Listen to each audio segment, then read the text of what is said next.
There were no cells like today, just holes in the ground, iron cuffs, and screams behind stone walls.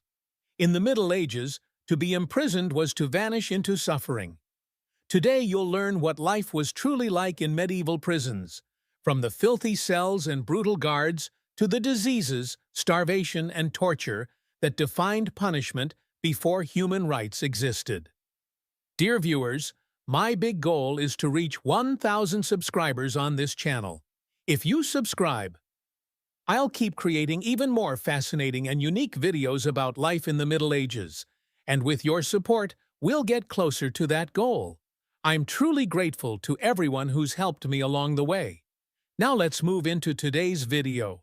In the streets of a medieval town, life pulsed with its own rhythm.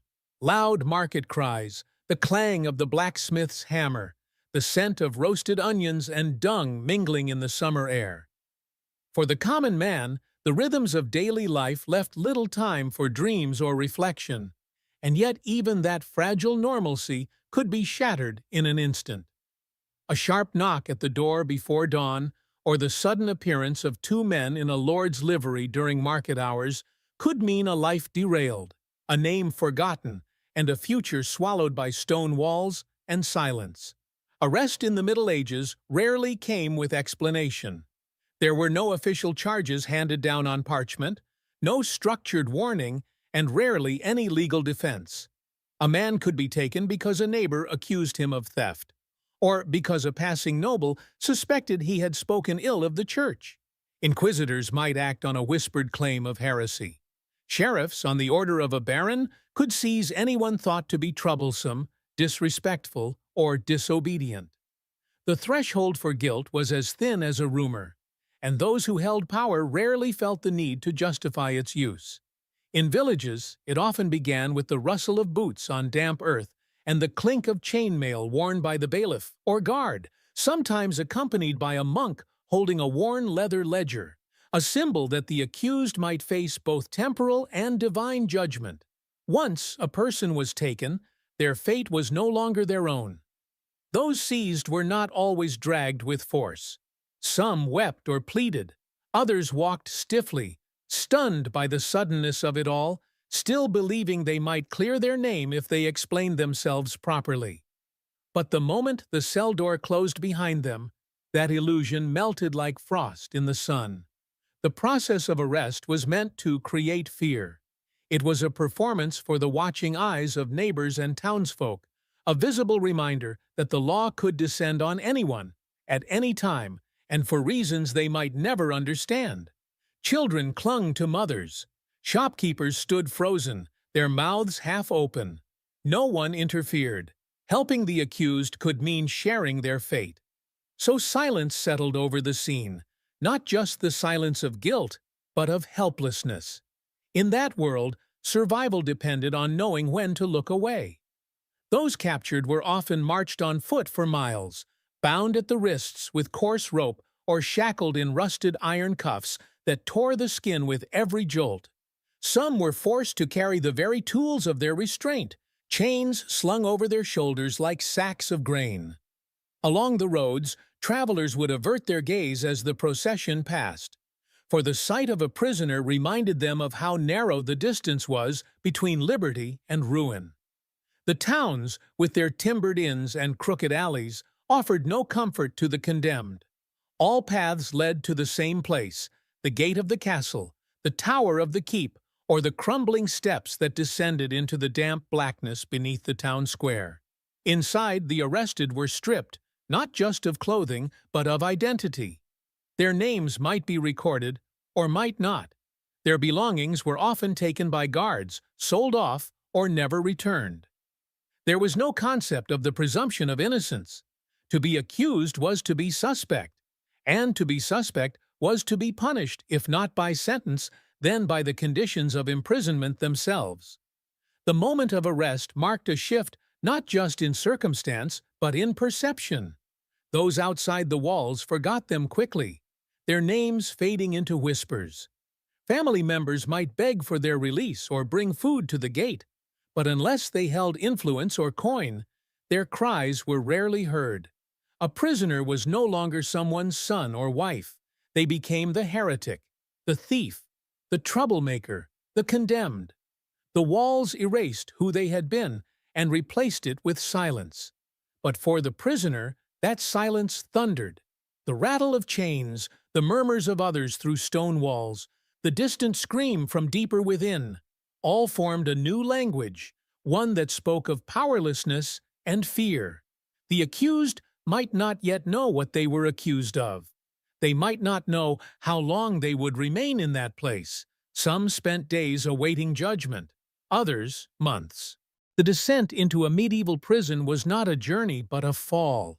Abrupt, final, and utterly devoid of dignity.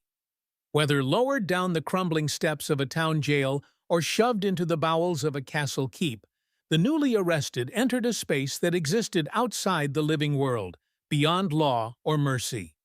Light faded first, swallowed by narrow corridors and flickering torches that hissed in the damp air.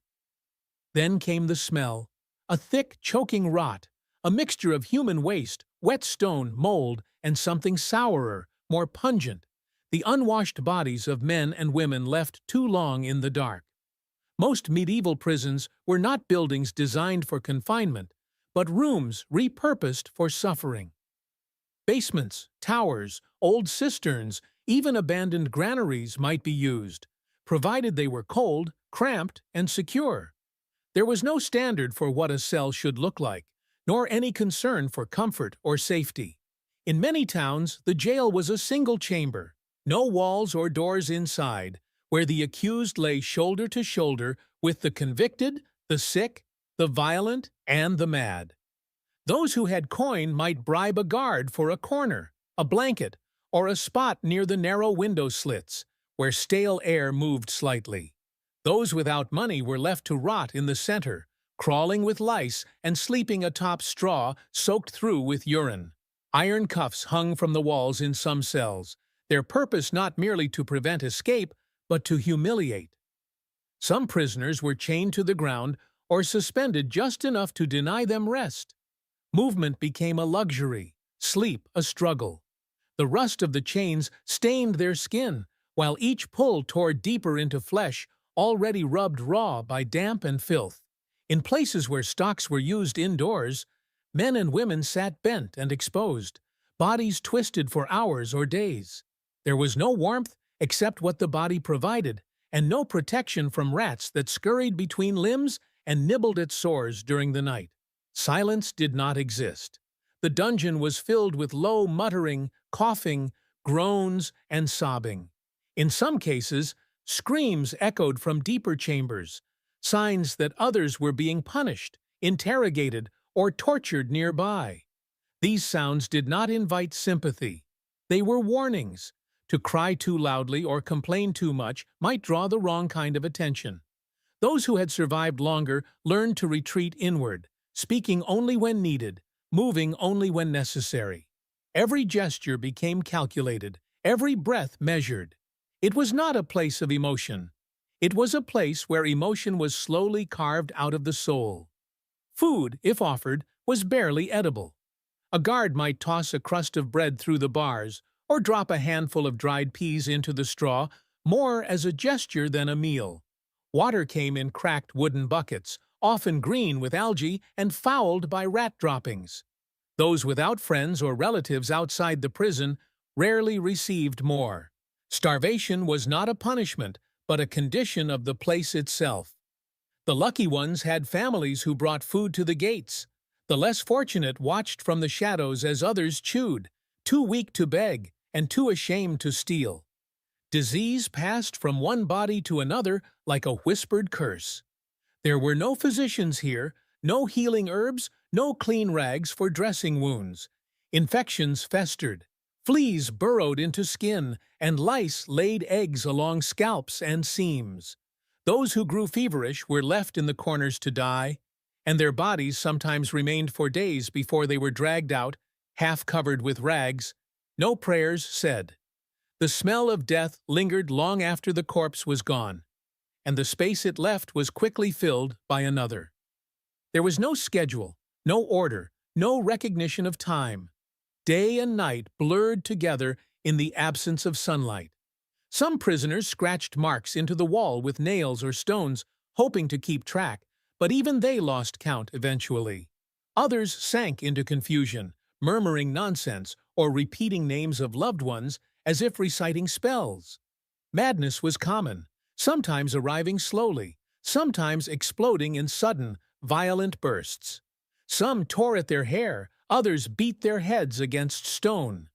There was no help to be had. The guards opened the door only to throw in another body, collect a corpse, or deliver a punishment.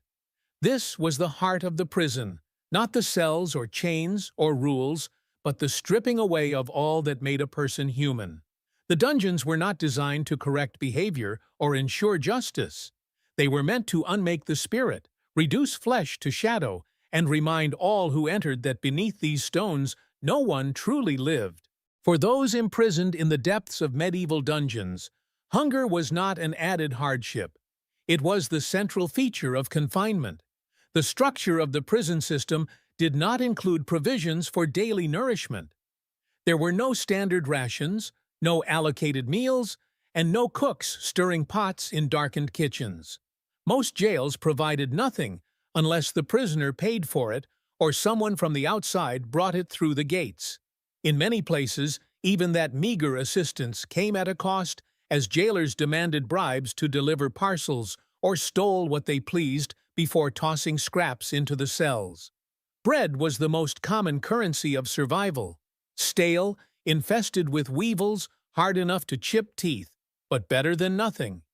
If a family sent food, it might be a small sack of barley, a heel of rye bread, or a flask of watered wine. Wealthier inmates might receive meat or boiled grains, but even that arrived sour from days of travel or was picked apart by the guards. For the poor, those forgotten or without kin, hunger became a slow and humiliating teacher, stripping the body of its strength and the mind of clarity. Water was no more certain. Many prisoners drank from barrels shared by dozens, filled with stagnant liquid thickened by filth, or from runoff that trickled down through cracks in the ceiling.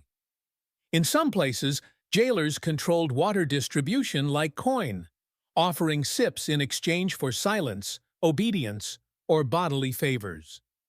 The thirst clawed Duao deeper than hunger, a constant ache in the throat, a dizziness that blurred vision, and a gnawing pain that became a kind of madness in the heat of summer or during long nights without rain.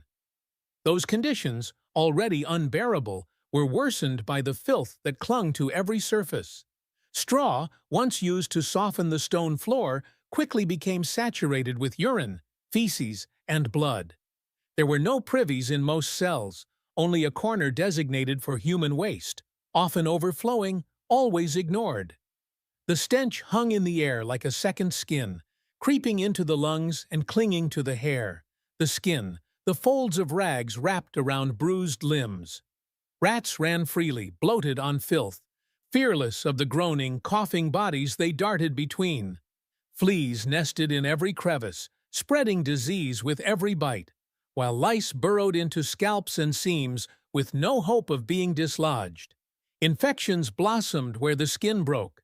Wounds from shackles turned into ulcers, sometimes tunneling deep into muscle. The lack of movement and fresh air made even small injuries fester. Sores that began as scratches grew into angry open lesions, shining with pus and surrounded by purple, feverish flesh. There were no clean bandages or herbal salves. Prisoners tore strips from their own clothing to bind cuts, or used straw to plug bleeding, only to reopen the wounds in sleep. Disease in such conditions was not an occasional visitor, but a permanent guest. Typhus, dysentery, and plague spread from cell to cell with grim efficiency. A single sick inmate could infect a dozen others within days. The already starved had no reserves to fight back. Fevers burned through the weak, leaving them delirious and mumbling, their eyes sunken, their lips cracked and blackened. Death was rarely swift. It came through weeks of decline, of shivering on stone, of coughing blood while the stronger prisoners backed away to avoid contamination they did not understand but rightly feared. Even those who remained physically intact suffered. Starvation clouded the mind. Memories faded. Words lost meaning. Time stretched into a gray haze of discomfort and waiting. Prisoners turned inward, some praying without pause, others sitting motionless for hours, hands clenched, eyes fixed on a blank wall. The body consumed itself. Bones pushed through skin, bellies swelled grotesquely, teeth loosened and fell, and joints ached with every shift of weight. The cold of winter and the damp of spring bit deeper when flesh was thin and spirits hollow. In some prisons, suicide became a desperate act of control. Men rammed their heads against walls or bit their own veins open in an effort to escape a death they could neither hasten nor prevent. Others simply lay down and refused to eat, refused to speak, shrinking inward until their breath failed and their skin lost its heat. No rites were said. Their bodies were dragged into the light, dumped into mass graves, or left in carts outside the gates, already bloated and crawling with flies. In this slow unraveling, the prison became less a place of waiting and more a machine of erasure. It did not break men quickly. It stripped them day by day, taking strength, then dignity, then name, until even memory collapsed under the weight of hunger and rot. The punishment was not the sentence. It was the waiting, the gradual decay of flesh and mind under conditions designed not by law but by neglect and cruelty. In the harsh world of medieval justice, confession was rarely the product of guilt alone. It was something extracted, demanded, and often manufactured through pain. The law, such as it existed, did not seek truth through careful questioning or evidence. Instead, it was assumed that the truth could be forced from the body, drawn out under duress like poison from a wound, no matter how deep it lay or whether it even existed to begin with. Once imprisoned, the accused might be summoned not to trial, but to the question. This term, coldly clinical, masked the reality of what followed. The accused would be removed from the communal cells and taken to a smaller chamber, often underground, windowless, lit by torchlight that flickered against walls blackened by smoke and stained with old blood. These spaces were not places of law, but of pain, simple, brutal, and efficient in their purpose. The instruments of torture varied across regions and centuries, but their goal was always the same: submission. One of the most common was the strappado, in which the prisoner's wrists were bound behind their back, then attached to a rope thrown over a beam. The victim was hoisted into the air, their arms wrenched backward until the sockets tore with a dull internal rip. Sometimes they were dropped suddenly, jerked to a stop inches from the ground, a motion that snapped joints and left the arms useless for life, if life continued. Other tools included the rack, a long wooden frame with rollers at each end. The prisoner was tied hand and foot and slowly stretched by turning the rollers, pulling tendons apart, dislocating shoulders, and making the body scream long before the mouth could catch up. There were thumbscrews that crushed bone and nail, iron boots filled with wedges hammered tighter with each blow, and metal collars lined with inward-pointing spikes that punished even the smallest movement. Fire was also a favored element. Heated irons were pressed against bare flesh, not to kill, but to scar and burn in controlled patches, reminders etched into the skin. Torches were brought near the eyes, flames danced across thighs and bellies, and sometimes wax was dripped methodically over exposed skin to prolong agony. The executioners, rarely called by that name, performed their tasks with calm efficiency, believing themselves to be instruments of order rather than cruelty. The Church, too, employed such methods, especially in cases of heresy. Though inquisitors often claimed to follow strict guidelines, the results were rarely merciful. The accused were told that truth cleansed the soul, and to confess was to be saved. But when the body was mangled and the spirit broken, what did it matter whether the words were true? People confessed to crimes they did not commit, of consorting with demons, of casting curses, of meeting in forests with other supposed traitors, because pain erased resistance, and fear made any story easier than silence. These confessions were recorded carefully by scribes, sometimes even signed with trembling hands, guided by the very men who ordered the torment. They were read aloud in courts or displayed as proof of guilt, and rarely questioned. The confession, no matter how it was obtained, was considered the final word. It made further inquiry unnecessary. In many cases, it marked the end of the process. Sentencing followed, and execution came soon after. But even those who avoided death did not escape unharmed. The aftermath of torture lingered far beyond the bleeding and bruises. Bones healed crookedly. Joints refused to bend. Eyes grew clouded from blows to the head, and speech faltered where nerves had been severed or jaws broken.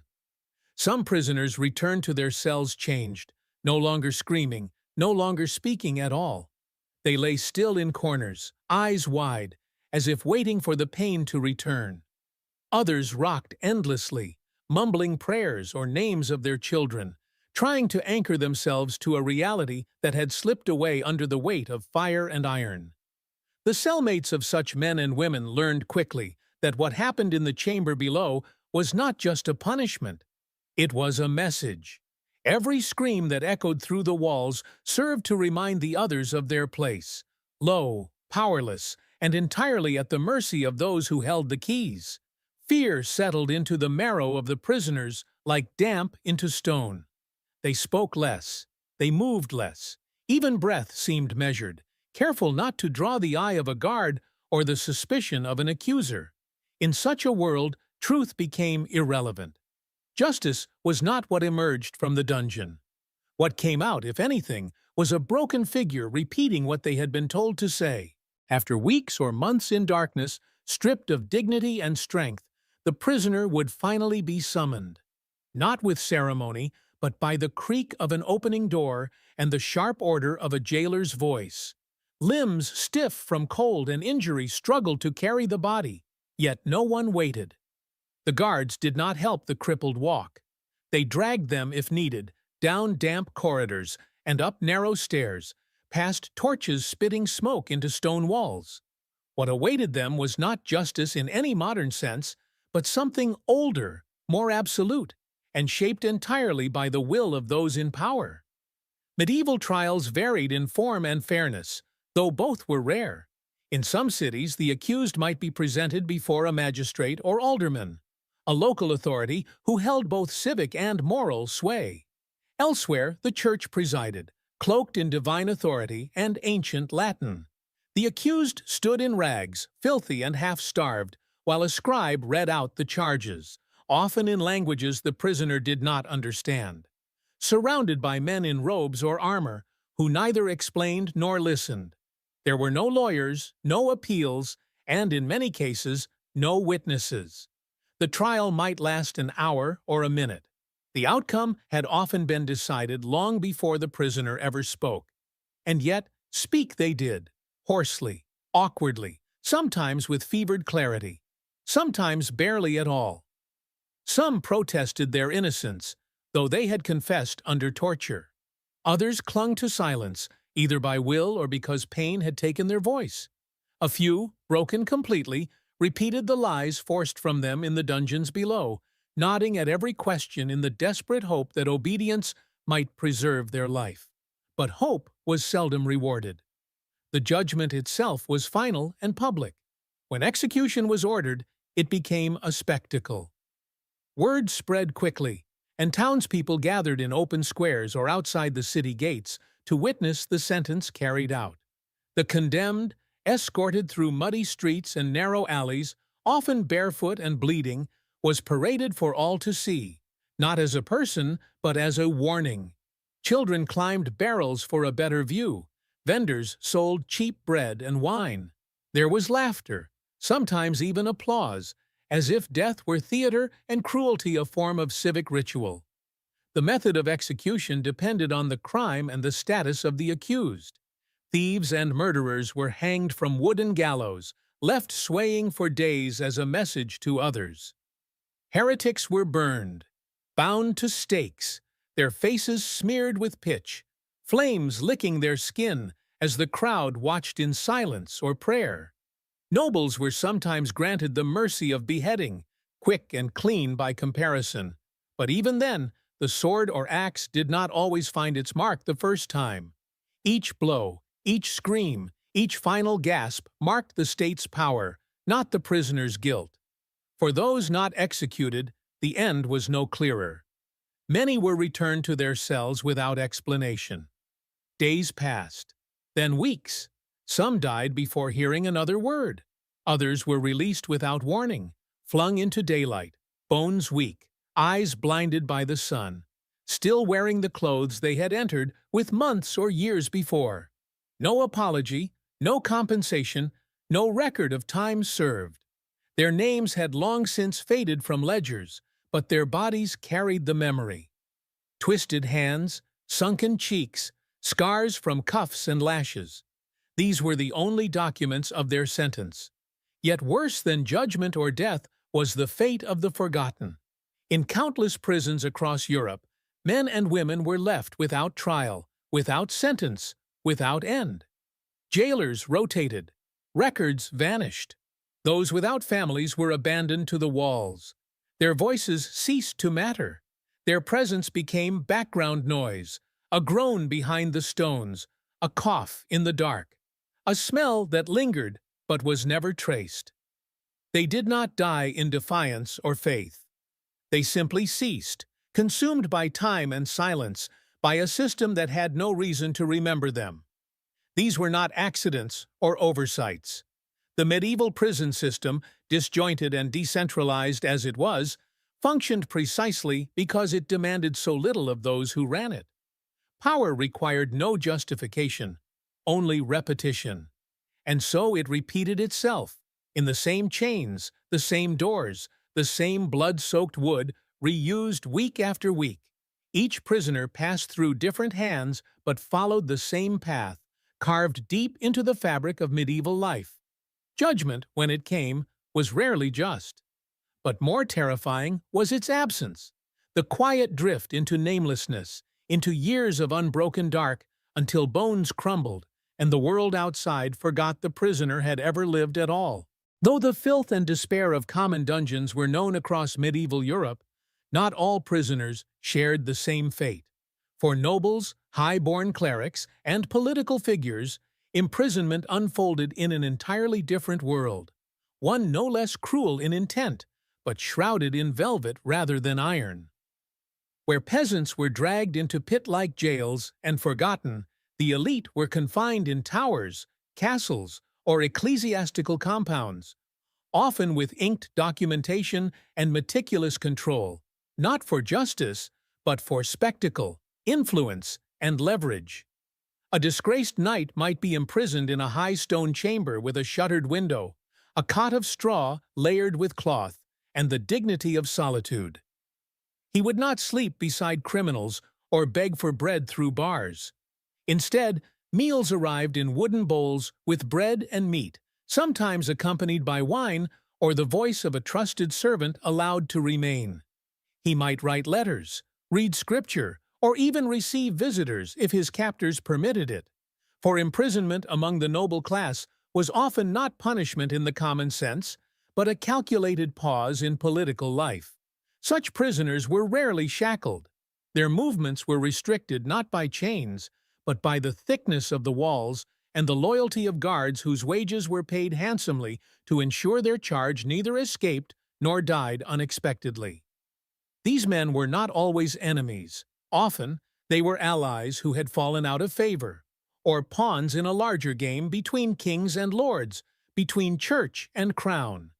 Their imprisonment was part performance, part diplomacy, and the cell itself a symbol of both disgrace and potential redemption. Among the clergy, imprisonment held its own hierarchy. Monasteries often served as holding places for monks who had violated vows, bishops accused of heresy, or those caught in theological disputes that had grown too dangerous to ignore. These ecclesiastical prisons were quieter, more structured, but no less suffocating. A heretic might be locked in a room for months on end, with only a crucifix and a Latin Bible for company, fed plain bread and water, and left to contemplate his sins until he either confessed or starved.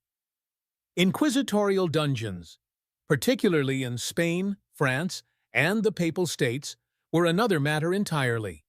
Hidden beneath churches or cloisters, these cells bore the weight of sacred judgment.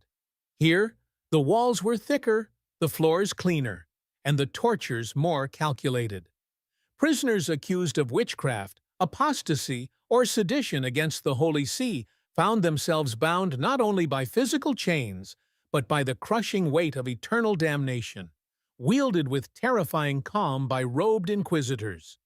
The trial of the soul unfolded beneath flickering candles, and the sentence was delivered with the authority of heaven. Papal prisons in Avignon and Rome were among the most feared.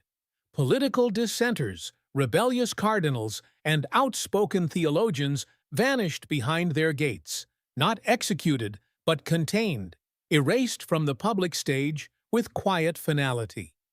These prisons were cloaked in ritual and secrecy. Their interiors bore no resemblance to the public jails of market towns. They were places where silence was enforced as strictly as faith. Some prisoners were allowed to write, but their letters were censored. Others were denied light altogether, their days marked only by the arrival of food and the shifting rhythm of prayer from the chapels above. And yet, despite their relative comfort, these elite prisons inflicted their own kind of suffering. Time passed slowly within walls where power once lived and now could do nothing. Nobles accustomed to commanding armies or councils found themselves reduced to waiting, their reputations unraveling beyond their control. Some went mad from idleness, others from isolation. The threat was not immediate death, but slow irrelevance, a political death more absolute than the gallows. Many of these prisoners never returned to the roles they once held. Even if released, they emerged changed, thinner, grayer, their influence diminished, their names associated not with glory, but with disgrace. And those who died within, whether from age, poison, or despair, were buried quietly without public mourning, as if their lives had been filed away and forgotten, like old parchment in a bishop's archive. In this separate world of imprisonment, the rules of survival differed. The chains were softer, the beds drier, and the air less rank, but the purpose remained the same: to neutralize, to silence, to control. The nobility suffered not with rats and lice, but with memory and lost stature. Their jails were cleaner, but the walls closed in all the same. And behind every door, be it wood or wrought iron, the same truth endured. In medieval Europe, prison was never simply a place. It was a weapon wielded with precision, shaped by power and sharpened by fear. Among the damp stones and rusted locks of medieval prisons, the weakest and most voiceless endured a form of suffering even more insidious than hunger or chains. Women, children, the elderly, the sick, and the mentally ill, each found themselves cast into a system that neither acknowledged their particular vulnerabilities nor made the slightest attempt to shield them from harm. Their pain, unlike that of nobles or outspoken rebels, left little trace in records or memory. Their stories were quieter, more fragmented, but no less brutal. Women entered prisons under different accusations, often less political, but no less severe in outcome. Some were locked away for theft or adultery, others for prostitution or alleged sorcery, and many for simply defying the expectations of male-dominated households and parishes. In some towns, women were imprisoned for gossip that embarrassed a local official, or for failing to pay debts they had no means to settle. Unlike men, they were not expected to withstand hardship stoically. Their cries were taken as confirmation of guilt, their silence as defiance. Once inside, they faced the same squalor and neglect as male inmates, but with the added dangers of sexual violence and childbirth behind bars. Guards and fellow prisoners often viewed female bodies not as sacred or protected, but as available and disposable. Rape was rarely punished and frequently disguised as discipline or favor. Women who became pregnant during incarceration, whether due to previous relations or abuse within the prison, received no special care. Their children were born in filth, wrapped in rags if rags could be found, and left to cry among lice and rats. Many infants died within days, their tiny bodies disposed of with little ceremony. The mothers, already weakened by starvation and disease, sank into deeper despair, surrounded by the stench of life that never had a chance to begin. Children, too, found their way into these places, not always because of what they had done, but because of who they were.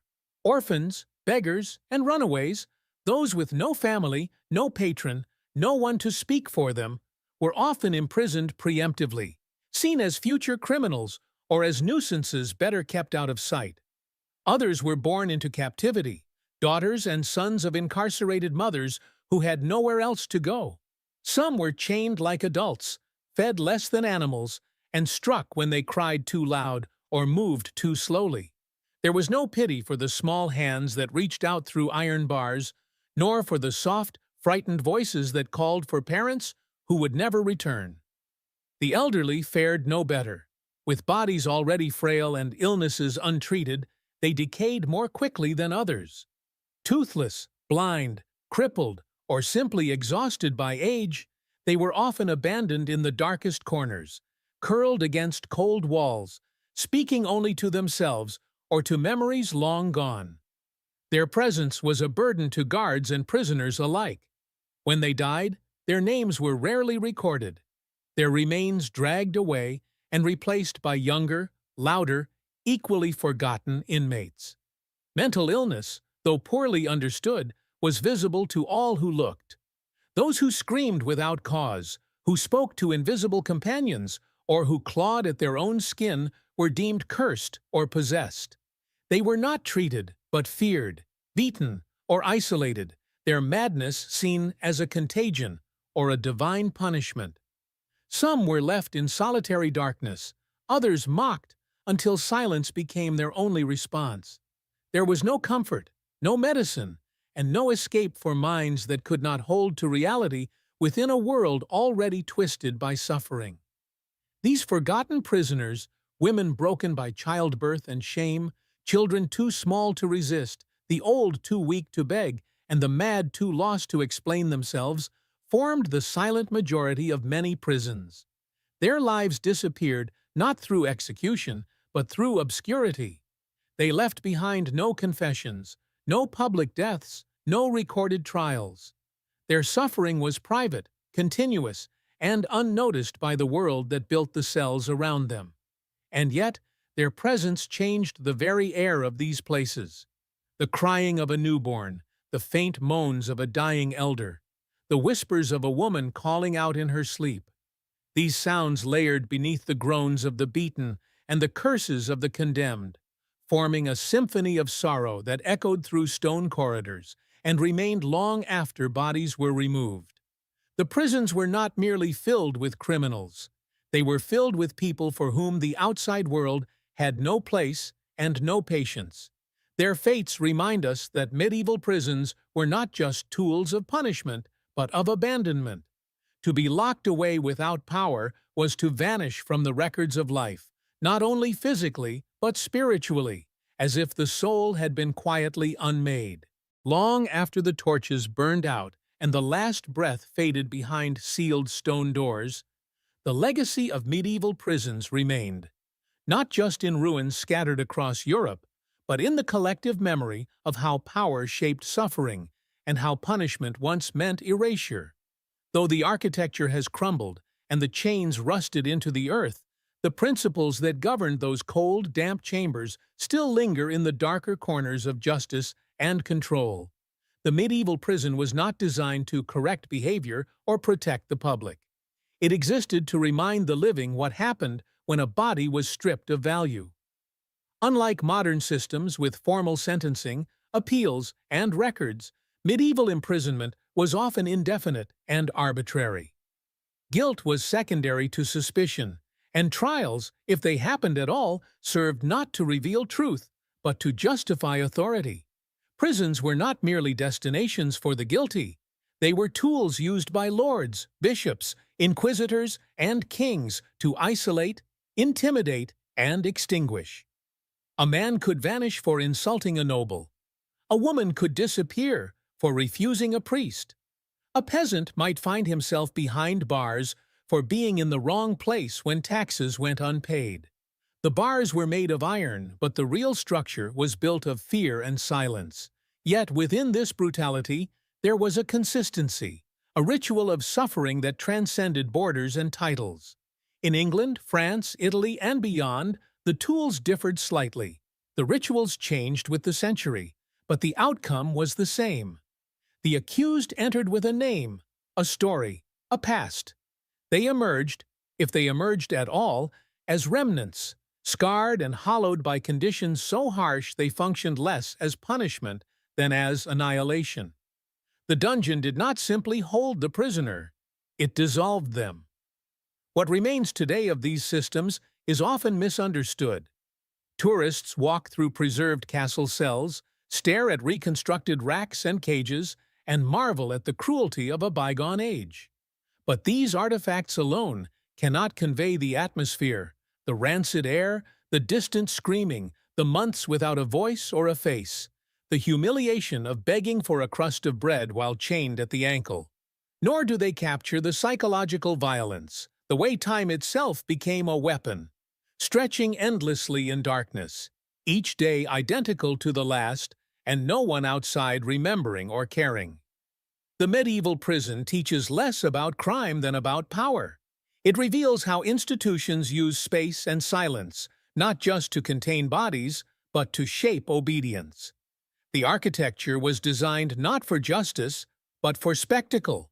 Thick walls to muffle cries, tiny slits to let in just enough light to prolong misery. Iron bars not only to keep people in, but to remind those outside of what lay in store for the disobedient. Even death could be delayed, used as leverage or held off until a crowd could gather to watch. And though time has passed, echoes remain. The language of punishment, confinement, silence, erasure did not vanish with the fall of feudalism. In every society where prisoners are isolated indefinitely, where confessions are forced, where the poor suffer differently than the rich, the shadow of the medieval dungeon stretches still. The conditions may be cleaner, the records better kept, the rhetoric more humane, but the questions it raises remain unresolved. Who is remembered? Who is forgotten? And why suffering is so often hidden until it is no longer seen as suffering at all? What the dungeons of the Middle Ages reveal, in their quiet and rotted permanence, is not merely how people once punished each other, but how fear can be built into walls, and how control survives zest when those under it are made invisible. These prisons served as more than places of confinement. They were instruments of social design, refining who mattered and who did not, whose voice was heard and whose pain could be ignored. If you enjoyed this story, trust me, the next ones will be even more powerful. You're about to hear things no one else is telling. Subscribe to our channel so you don't miss what's coming. If this video moved you, leave a like and drop a comment. And most importantly, share it with someone you care about. See you in the next video.